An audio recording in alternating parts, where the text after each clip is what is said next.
రోజు BJP party కేంద్ర ప్రభుత్వంలో ఉన్న బీజేపీ పార్టీ బడ్జెట్ ప్రవేశపెట్టడం జరిగింది. ఈ బడ్జెట్ అనడం కంటే దీన్ని ఎన్నికల మేనిఫెస్టో అనడమే కరెక్ట్ కాబోలు. ఎన్నికల మేనిఫెస్టో అయితే ఏది పడితే అది చెప్పొచ్చు, ఏ వివరాలు లేకుండా చెప్పొచ్చు, ఏ హామీ అయినా ఇవ్వచ్చు. కానీ బడ్జెట్ అయితే నంబర్స్ తో కూడింది, డీటెయిల్స్ ఇస్తూ నంబర్స్ చెప్తూ టైం ఫ్రేమ్ చెప్తూ చేయాల్సింది బడ్జెట్. మరి బీజేపీ పార్టీ ప్రవేశపెట్టిన ఈ బడ్జెట్ ఎన్నికల మేనిఫెస్టోను తలపిస్తుంది. 4 అంశాలు మాత్రమే మాట్లాడారు ఆంధ్ర రాష్ట్రం గురించి. వీటిల్లో బడ్జెట్ ప్రవేశపెట్టక ముందు చంద్రబాబు గారు 1,00,000 కోట్ల రూపాయలు ప్రతి సంవత్సరము మాకు అవసరం ఉంటుంది వివిధ ప్రాజెక్టులకి అని చెప్పారు. అసలు చంద్రబాబు గారు ఆ 1,00,000 కోట్లు అన్న ఫిగర్ కి ఎలా వచ్చారో మాకైతే అర్థం కాలేదు. బికాస్ ఆంధ్ర రాష్ట్రం ఏర్పడిన రోజున విభజన చట్టంలో ఉన్న అన్ని హామీలను ఆర్థికంగా లెక్కేస్తే వాల్యూ కడితే కనీసం 12 లక్షల కోట్ల నుంచి 15 లక్షల కోట్ల వరకు విలువ చేస్తుంది. కానీ చంద్రబాబు గారు ఇవేవి పట్టించుకోకుండా 1,00,000 కోట్లు 5 సంవత్సరాలకు 5 లక్షల కోట్లు అని వాల్యూ కట్టినట్టుంది. చంద్రబాబు గారేమో 1,00,000 కోట్లకు అడిగారట. ఈ రోజు బీజేపీ నిర్మలా సీతారామన్ గారు ప్రవేశపెట్టిన బడ్జెట్ లో అయితే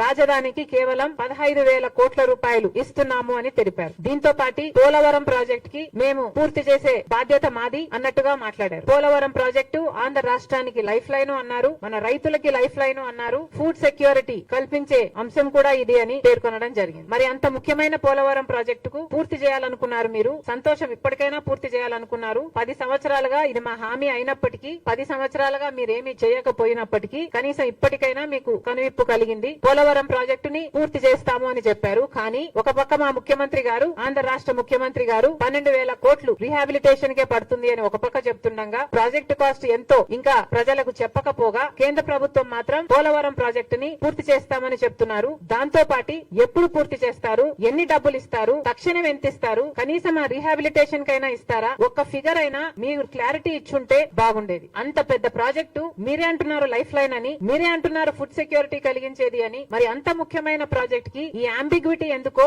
ఇంత వేగ్ గా దీన్ని ఎందుకు మీరు హ్యాండిల్ చేశారో మాకైతే అర్థం కావటం లేదు. దీని తర్వాత కర్నూలు దగ్గర ఒక ఇండస్ట్రియల్ హబ్, కొప్పర్తి దగ్గర ఇంకొక ఇండస్ట్రియల్ హబ్ మీరు సహకరిస్తామని చెప్పారు. దానికి సంబంధించి డబ్బులు ఇస్తామని అన్నారు. కానీ అవి కూడా ఎంత ఇస్తారో స్పష్టం చేయలేకపోయింది బీజేపీ పార్టీ. అంటే మీరు డబ్బులు ఇస్తాము ఇండస్ట్రియల్ డెవలప్మెంట్ కోసం అని చెప్తూనే ఎన్ని డబ్బులు ఇస్తారో చెప్పకపోతే అది మేము ఏమనుకోవాలి? అంటే రోడ్లకు, పైప్ లైన్లకు మీరు ఇస్తున్న డబ్బు 500 కోట్ల, లేకపోతే ఇన్ఫ్రాస్ట్రక్చర్ కూడా కలుపుకొని 5,000 కోట్ల, మీరు ఏం మాట్లాడుతున్నారు మాకైతే క్లారిటీ లేదు. అందుకే అంటున్నాం బడ్జెట్ అంటే అంకెలకు సంబంధించిన విషయం. కానీ ఎక్కడా మీరు అంకెలు ఇవ్వకుండా వేగ్ గా దీనికిస్తాం దానికిస్తాం అని కబుర్లు చెప్పినట్టుగా ఉంది ఎన్నికల మేనిఫెస్టో లాగా. ఇంకా గ్రాంట్స్ ఇస్తాం వెనుకబడిన ప్రాంతాలకి, ఉత్తరాంధ్రకైతేనేమి, రాయలసీమకైతేనేమి, ప్రకాశంకైతేనేమి గ్రాంట్స్ ఇస్తామని చెప్పారు. అది కూడా ఎప్పుడు ఇస్తారు, ఎంత ఇస్తారు, ఏ ప్రాంతానికి ఎంత ఇస్తారు, ఒకటైనా క్లారిటీ ఉందేమో, కనీసం టీడీపీకైనా జనసేనకైనా క్లారిటీ ఉందేమో ఆంధ్ర రాష్ట్ర ప్రజలకు చెప్పాలి. ఇలా ఏది క్లియర్ గా లేకుండా ఎన్నికల మేనిఫెస్టోను తలపించేటట్టు ఉంది బీజేపీ పార్టీ ప్రవేశపెట్టిన